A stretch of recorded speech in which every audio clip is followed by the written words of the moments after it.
Welcome to Anujna Telugu vlogs. ఈరోజు ఎంతో tasty అయిన పన్నీర్ పులావ్ని రెడీ చేసుకుందాం రండి. నా దగ్గర ఉన్న వెజిటేబుల్స్తో నేను ఈ పన్నీర్ పులావ్ని రెడీ చేశాను.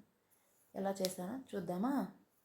బాణీలో 3 యాలక్కాయలు, 4 లవంగాలు, ఒక దాల్చిన చెక్క ముక్క, ఒక బిర్యానీ ఆకు, అవి బాగా వేగిన తర్వాత ఒక ఉల్లిపాయని సన్నగా కట్ చేసుకొని అవి కూడా వేసుకున్నాను.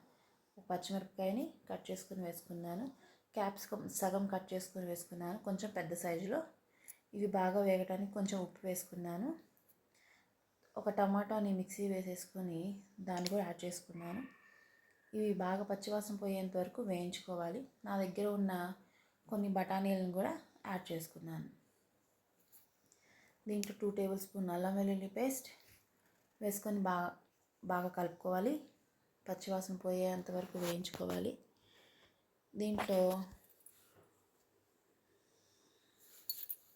2 టేబుల్ స్పూన్ ధనియాల పొడి, 1 టేబుల్ స్పూన్ జీలకర్ర పొడి యాడ్ చేసుకున్నాను. 1 టేబుల్ స్పూన్ గరం మసాలా పొడి కూడా యాడ్ చేసుకున్నాను. ఇవి అంతా పచ్చివాసన పోయేంత వరకు వేయించుకోవాలి. బాగా పచ్చివాసన పోయేంత వరకు వేయించుకోవాలి. ఈ లోపల పన్నీర్ ముక్కల్ని ఫ్రై చేసుకుందాం. కొంచెం నూనె వేసుకొని రెడ్ కలర్లో వచ్చేంత వరకు వేయించుకోవాలి. బాగా వేగకూడదు, కొంచెం రెడ్ కలర్లో వస్తే సరిపోతుంది. అవి కూడా గ్రేవీలో యాడ్ చేసుకొని వాటిని కూడా బాగా కలుపుకోవాలి. ఆ గ్రేవీ అంతా పన్నీర్ ముక్కలకి పట్టేంత వరకు బాగా కలుపుకోవాలి. ఇవి కలుపుకొని గ్రేవీ పట్టేంతలోపు నేను 3 గ్లాసులు బాస్మతి రైస్ తీసుకున్నాను. 3 గ్లాసులు బాస్మతి రైస్ తీసుకుని కడిగి పక్కన పెట్టేసుకున్నాను. ఈలోపు పన్నీర్ ముక్కలకి గ్రేవీ అంతా బాగా దగ్గర పడేది. ఆ బాస్మతి రైస్ని దాంట్లో యాడ్ చేసుకున్నాను. ఇలా చేయటం వల్ల ఏంటంటే బాస్మతి రైస్కి ఆ మసాలా స్మెల్ అంతా పడుతుంది. దీన్ని ఒక 2 మినిట్స్ మూత పెట్టేసి అలా ఉంచేద్దాం. 2 మినిట్స్ తర్వాత చూడండి ఎలా ఉందో. ఇప్పుడు నేను బాస్మతి రైస్ 3 గ్లాసులు తీసుకున్నాను కదా, నేను బాస్మతి రైస్ని ముందుగా నానపెట్టుకోలేదు కాబట్టి 1 గ్లాస్ బాస్మతి రైస్కి 2 గ్లాసెస్ వాటర్ తీసుకున్నాను.